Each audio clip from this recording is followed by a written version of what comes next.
Memphis, Tennessee has one rule when it comes to food. Break every rule. This is the city that put spaghetti on a barbecue menu.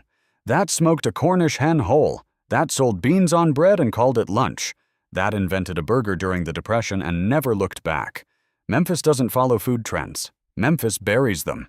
Today, let's take you inside 10 dishes that were born in this city and changed everything about how we think about Southern food.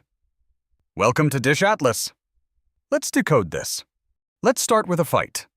In most of America, barbecue ribs mean one thing: sauce. Sticky, sweet, slathered on thick. But in Memphis, one man looked at that tradition and said, no. His name was Charlie Vergos. In 1948, he opened a small restaurant in a downtown alley. He called it the Rendezvous, and he served ribs with no sauce, just a dry rub of spices pressed directly into the meat before it hit the charcoal pit. The city thought he was crazy.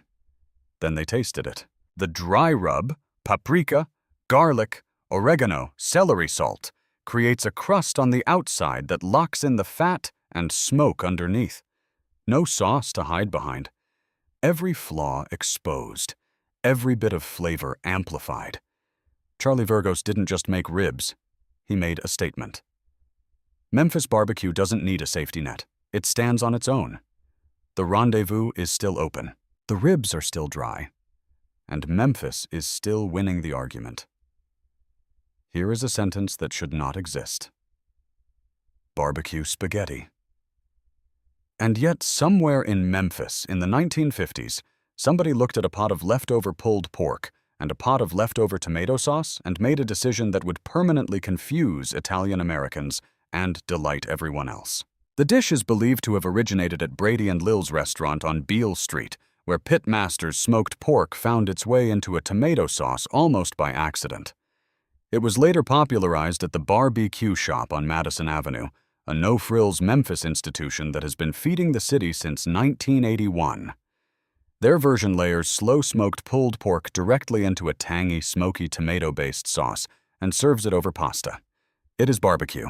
It is spaghetti. It is somehow neither and both. You have to understand what this dish was up against. Italian-American cuisine had rules.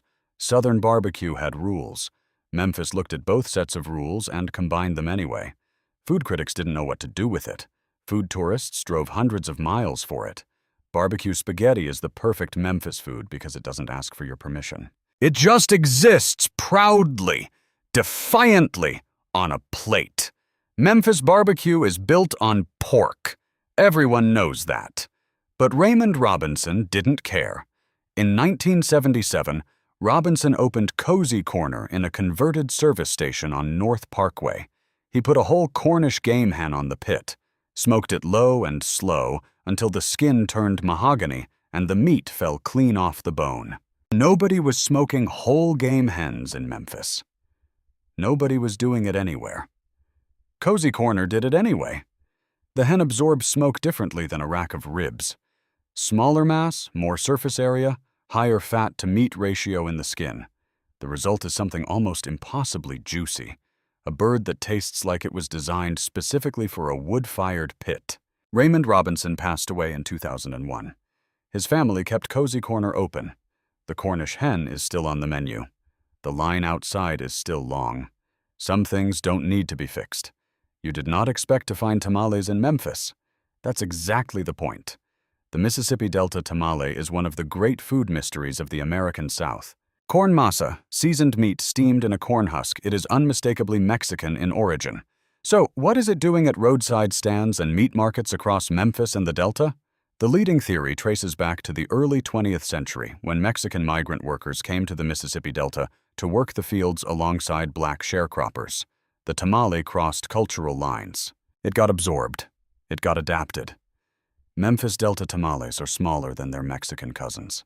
They're spicier. They're often boiled, not steamed.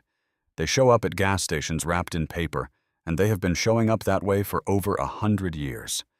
The tamale didn't belong in Memphis.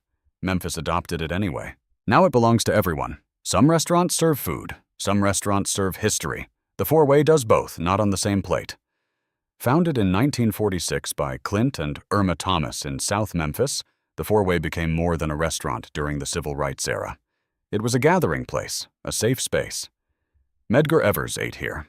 Martin Luther King Jr. ate here. The Four-Way fed a movement while the movement was still being built.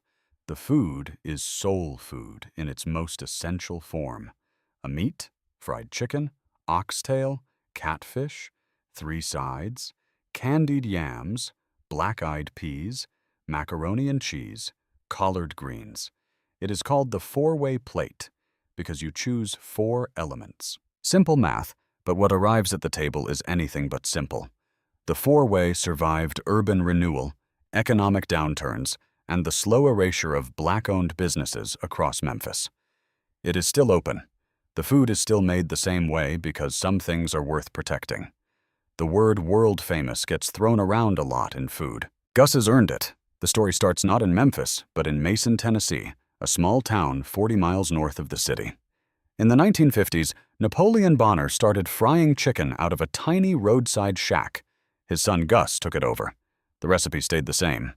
Thin batter, serious heat, a spice blend that hits you on the back end, not the front. The chicken goes into the fryer cold and comes out with a shatteringly crispy crust that traps the moisture inside. The spice builds slowly.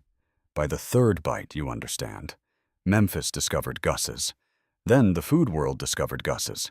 When the Mason location burned down in 1973, it was rebuilt. When Gus's expanded to Memphis, lines formed around the block. When they started franchising, chefs from New York and Los Angeles made pilgrimages just to taste the original. It is fried chicken. It is also somehow a whole philosophy. Tops Bar BQ has been a Memphis institution since 1952. Drive-through windows, red and white signs, pork shoulder, slow cooked until it falls apart. And then there is the bean sandwich. It is baked beans on white bread. That's it. That's the sandwich. The beans are simmered low and slow with bits of pork until they turn thick, sweet, smoky, and sharp enough to keep you coming back. Then they get spooned onto soft white bread that soaks up every drop. It sounds like something invented out of necessity. Because it was. Cheap ingredients, no waste, maximum comfort. But Memphis has never judged a dish by how elegant it sounds.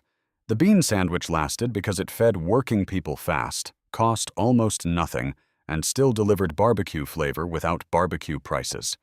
In another city, it might have stayed a side item forever. In Memphis, it became a badge of honor. Memphis does not separate humble food from serious food. A dry rub rack can be transcendent. So can beans on bread if the beans were made by somebody who cared. That is how a sandwich this plain survives for decades. Not as a joke, as proof. No ingredient is too ordinary once smoke and patience get involved. Now take that philosophy one step further and you get one of the strangest barbecue traditions in America. Bologna. Not artisan sausage. Not house-cured ham. Bologna. The lunch meat most people stopped taking seriously after middle school. Memphis saw that reputation and ignored it. Pitmasters bought thick slabs because they were inexpensive and easy to throw on the smoker in the gaps between bigger cuts. At first, it was practical. Then it became something else. A slab of bologna gets scored so the smoke has somewhere to go. The edges curl. The outside darkens. The fat begins to render. Hours later, what comes off the pit no longer tastes like the pale deli meat you remember. It tastes dense, smoky, salty, almost transformed. Sliced thick and served on white bread with slaw or sauce, barbecue bologna became a classic the same way many Memphis classics do. By accident first, by demand second. Memphis does not invent all of its food in laboratories of prestige. It invents food in leftovers, low-cost cuts, and dishes that begin as side notes and end up with permanent space on the menu. Barbecue bologna is the perfect example because it takes a product people laugh at and gives it bark, smoke, and legitimacy. Which brings us to the burger. Before fast food chains covered America in identical wrappers, There were local drive-ins teaching the country how burgers were supposed to work. In Memphis, one of the earliest and most important was the Pig and Whistle. It opened in 1929 and offered something simple, affordable, and repeatable. A burger done right. Thin beef pressed on a hot griddle. Cheese melting into the surface. Pickles for acid. Mustard for bite. A soft bun that compresses the whole thing into one clean handful. But in 1929, this was not yet a national script. It was still being written. Places like the Pig and Whistle helped write it. What made the burger matter was not complexity. It was consistency. Memphis workers, teenagers, families, and late-night regulars could pull in, order fast, and trust that the burger arriving on the tray would taste exactly like the one they remembered. The burger is not just preserved there, it is protected. The restaurant understood something early that many chains later forgot. A burger does not become iconic by doing more. It becomes iconic by refusing to ruin what already works. And then, at the end of this list, Memphis gives you a dish that is not really about the dish at all. Alcenia's in North Memphis has been run by B.J. Chester Tamayo since 1995. Fried catfish, fried chicken, sweet potatoes, cornbread, banana pudding. But ask enough locals what they remember most, and eventually the food shares space with something else. A feeling. A handwritten note. The grilled cheese became part of that legend because B.J. began slipping handwritten love letters into takeout bags. Not slogans. Not promotional cards. Real notes. Words of encouragement. Gratitude. Small reminders that somebody sees you and wants you to leave feeling lighter than when you arrived. In a restaurant culture obsessed with squanxia, automation, and speed, that gesture feels almost impossible. It is also deeply Memphis, because this city understands food as more than flavor. Memphis food carries hospitality in an older sense, not polished service, not performance, care. That insistence matters in Memphis. So when a restaurant offers warmth that is deliberate and personal, it lands differently. The food matters. The message matters too. Look back across this whole list and a pattern emerges. Dry ribs that reject sauce. Spaghetti invaded by barbecue. A smoked Cornish hen where nobody expected one. Tamales crossing borders and staying. A civil rights era meat and three that fed more than hunger. Fried chicken that builds its heat slowly. Beans on bread treated with the same respect as pork shoulder. Bologna elevated by smoke. A Depression-era burger that never lost confidence. A grilled cheese served with a love letter. These are not random dishes. They are chapters in the same story. The story is that Memphis does not cook to impress outsiders. It cooks to satisfy itself first. And because of that, the food ends up feeling more honest than trend-driven restaurant culture ever can. There is no anxiety in these dishes, no desperation to appear refined. Memphis food says exactly what it is, then asks whether you are paying attention. That is why the city's inventions keep lasting. These foods survive because each one solved a real need or expressed a real identity. Dry rub ribs expressed confidence, barbecue spaghetti expressed irreverence, Delta tamales expressed cultural movement, the four-way plate expressed community, Gus's expressed discipline, the bean sandwich expressed thrift without shame, barbecue bologna expressed creativity under constraint, the burger expressed reliability, Alcenia's expressed care. Memphis did not stumble into a food culture. It built one out of pressure. And pressure, in Memphis, rarely creates delicacy. It creates character. Smoke instead of polish, spice instead of explanation. Menus that do not mind mixing categories because the point is not purity. The point is whether it tastes true. So no, Memphis does not simply have a food scene. A food scene is something you visit. A philosophy is something you live. Memphis lives it every day in alleyway rib joints, roadside counters, and tiny dining rooms where the person serving you wants you fed. That is what these 10 foods reveal. A city can tell you who it is with a plate.